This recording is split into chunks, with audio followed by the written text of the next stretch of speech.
red roses too.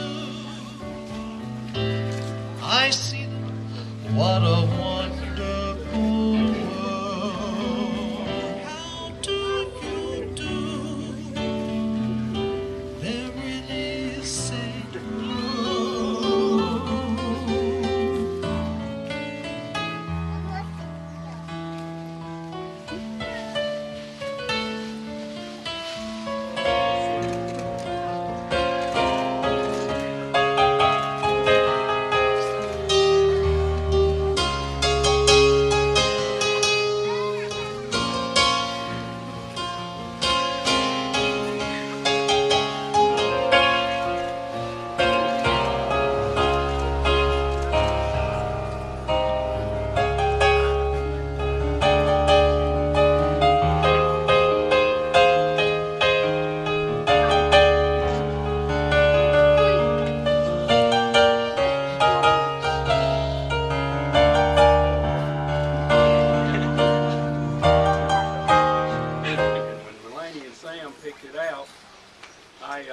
I could see why Melannie liked it, and it finally dawned on me why Sam liked it.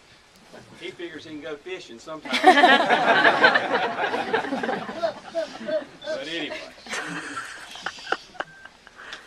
dearly beloved, we are gathered here today in the presence of God and these witnesses to join Melannie and Sam in holy matrimony, which is commended to be honorable among men, therefore not to be entered into unadvisedly or lightly, but reverently, discreetly, advisedly, and solemnly. Into this holy estate these two persons come now to be joined. If any person can show just cause why they may not be joined together, let them speak now or forever hold their peace. Who gives this woman to be married to this man? Her mother and I. Very well, Danny. Thank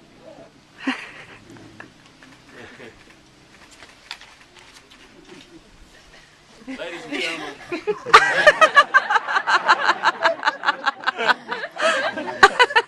That's a pretty good step. Ladies and gentlemen, let us pray. Our Father, hallowed be thy name, thy will be done.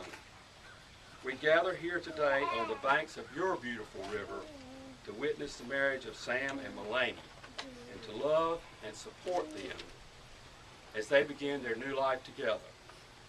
Please bless this union, O Lord, and we ask that you place your loving hands on Sam and Melannie's shoulders as they navigate the changing shoals of life. We would ask that the vows that they take here today be indelibly imprinted on their hearts and that they become a source of strength and inspiration throughout the course of their lives. We would also ask, O Lord, that you bless all who are present today and the families they represent. May this marriage ceremony motivate and move us to reach out in love to our family, friends, and fellow man. Finally, we thank you for allowing us the opportunity to celebrate together this special day in the lives of Sam and Melannie.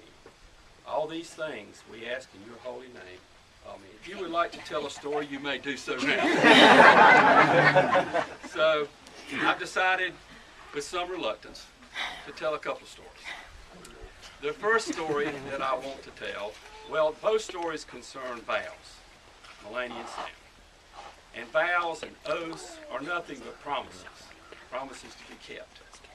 I know when I first started out as a judge, I would start out every court session reminding the witnesses and the defendants and the litigants of the importance of an oath to tell the truth, because courts were about truth.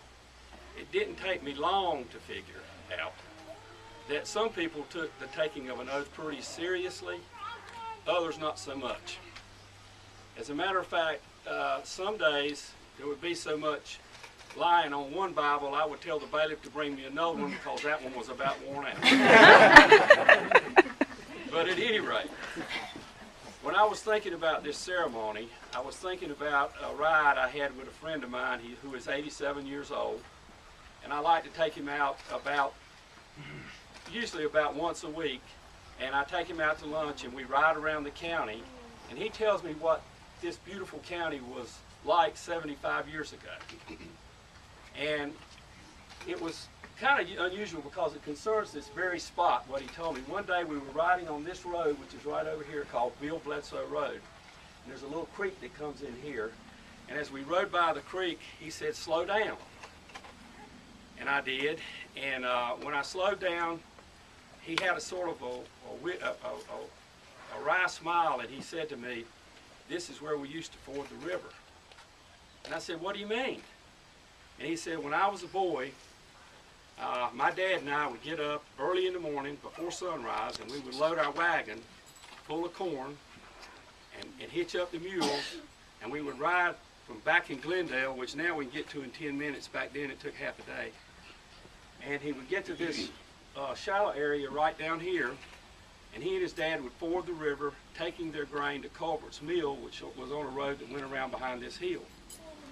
And there they would get their meal ground, they'd load the wagon back up, they'd come back, ford the river again, and go back home to Glendale. Now I got to thinking about it. It was an all-day thing for him. Him and his dad started in the morning and ended after dark.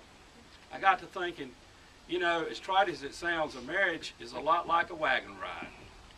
Someday the weather is balmy and pretty, and the mules don't cut up. And when you get to the river is easy to ford because the water is shallow.